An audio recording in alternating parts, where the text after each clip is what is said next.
Shh, it's starting. Film without projection is just plastic. Strips of images carefully crafted, sitting silently in a canister. Projectors are the machines that give those strips life, turning frames into motion, moments into stories, and reels into experiences. Today we are going to travel the entire journey from the handcrafted contraptions of the 1890s to the laser beasts that light up a 6-story wall. Projectors are where technology meets magic. जिन भाइयों की हमने episode 1 में बात की थी, the Lumière brothers didn't just invent a camera, they invented the cinematograph, a 3-in-1 wonder that could capture, develop and project film. It ran 35mm film vertically, shone light through each frame and had a spinning shutter to create the illusion of motion at roughly 16 frames per second. It wasn't smooth by today's standard of course, but audiences were mesmerized कि मतलब 16 frame per second. Oh, this was cinema's first taste of life on a screen. Silent era projectors were hand cranked. Projectionists were basically human metronomes. Keep the speed steady and actors moved normally. Speed it up and suddenly everyone looked caffeinated. Slow it down and they become tragically slow motion. Projectionists had a delicate balance to maintain too fast or too slow. Some projectors used carbon arc lamps. These were really famous, bright but dangerous. The lamp could blow, the film could catch fire, and the projectionists need nerves of steel. Cinema was dangerous in more ways than one. It was chaotic. By the 1920s, 35mm was king, and the projectors had to evoke to match. Hand crank gave way to motion-driven systems, allowing consistent speeds, better reliability and longer shows. Sound on film arrived, changing everything. Movies were no longer silent and projectors had to sync sound with image perfectly. The universal speed became 24 frames per second, the sweet spot for both human perception and sound playback. Bright, stable lighting replaced risky carbon arcs. Xenon lamp became the norm, giving clear, steady illumination. Films could finally be projected for hundreds of people without fear of fire or flicker. Meanwhile, 16mm projectors became the indie hero, small, portable and affordable. They were in classrooms, military training and newsreels. Suddenly, filmmaking wasn't just Hollywood's playgrounds. Students, teachers and independent creators could project moving images anywhere. Imagine a school gym in 1930s filled with kids watching a documentary thanks to a small 16mm projector. The magic of cinema was everywhere.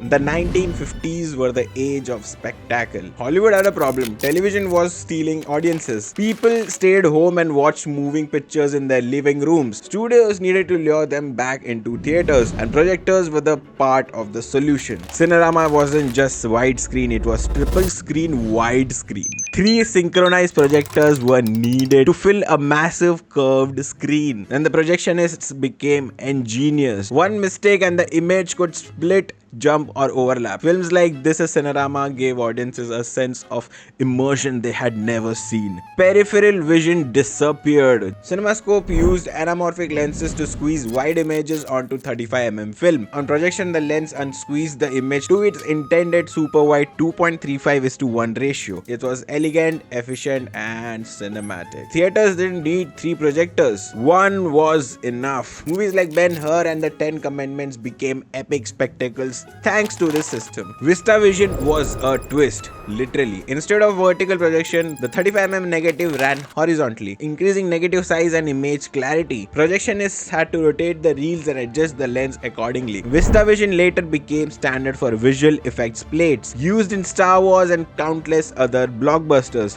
Projectionists were no longer just operators, they were technicians, engineers and occasionally lifesavers. 4 Canadian engineers set out with a simple mission: make screens massive and image sharper than ever.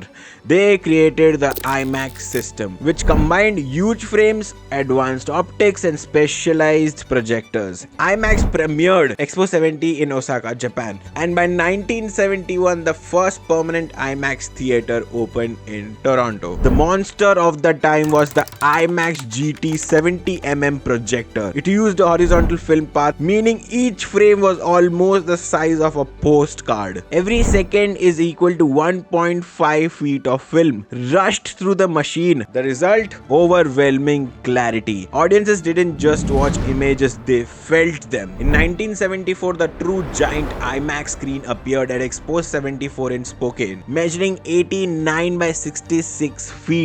Visitors reported that their peripheral vision disappeared. They weren't watching a movie, they were inside it. IMAX projectors weren't just about size, they were about engineering elegance, precision, and creating experiences that regular cinema could never match. By the late 1990s, digital technology was maturing, and finally by 1999, Star Wars Episode 1 previewed digital projection, and it was the first end of the seismic change. By the mid-2000s, DCP hard drives replaced film reels, Texas Instrumental DLP and Sony projectors became the standard. Digital projectors made much more sense. They didn't degrade, no scratches, no dust, no flicker, color remained stable. Playtime was instant, distribution was faster. It was practical, cheap, and infinitely scalable. By 2013, about 90% of theaters worldwide were fully digital, and the era of celluloid projection was fading. With everything, it also affected IMAX. Let me tell you the story of how IMAX came into existence. Digital made IMAX accessible, but there were compromises. The IMAX Xenon system used dual 2K projectors at 1.90:1 on smaller screens. Fans humorously called it LIMAX because it wasn't the true IMAX experience, but it brought IMAX into multiplexes worldwide. IMAX Laser or Cola introduced 4K laser projections, brighter image and better contrast. Colors were richer, blacks were deeper, and screens were more immersive. Then came the ultimate beast, IMAX GT Laser. Dual 4K lasers, 1.43:1 screens, insane brightness, and 12-channel audio. This projector was purpose-built for giant IMAX theaters, and it wasn't just projection, it was an experience by sight and sound unlike anything else. Directors like Chris Nolan embraced these laser systems for blockbusters like Interstellar, Dunkirk, and Oppenheimer, knowing that the projectors itself would enhance storytelling. You might ask, why to go into all this detail? Why not just watch Netflix? Because the projector shapes the experience. A film shot on 70mm and projected on a giant IMAX screen isn't just the same movie as watching it on a 42-inch TV. Projectors define how we feel cinema. Projectionists, engineers, and inventors didn't just film through a machine. They designed experiences, controlled emotions, and shaped the history of cinema. From hand-cranked projectors and simple white cloth to IMAX GT lasers and floor-to-ceiling LED walls, projection and screens have come a long way, transforming the way we experience movies. But no matter how big or bright the screen, how immersive the sound, or how advanced the laser, it all starts with what the camera captures. Every epic shot, every breathtaking scene, every moment of cinema, magic begins with the camera. In the next and final part of our series, we will dive into the evolution of cameras, from the earliest experimental boxes to the giant IMAX systems and modern digital marvels. Because before the image reaches the projector or the screen, it lives in the camera, waiting to bring stories to life. If you like this video, please like and subscribe if you want more videos like this. Bye bye.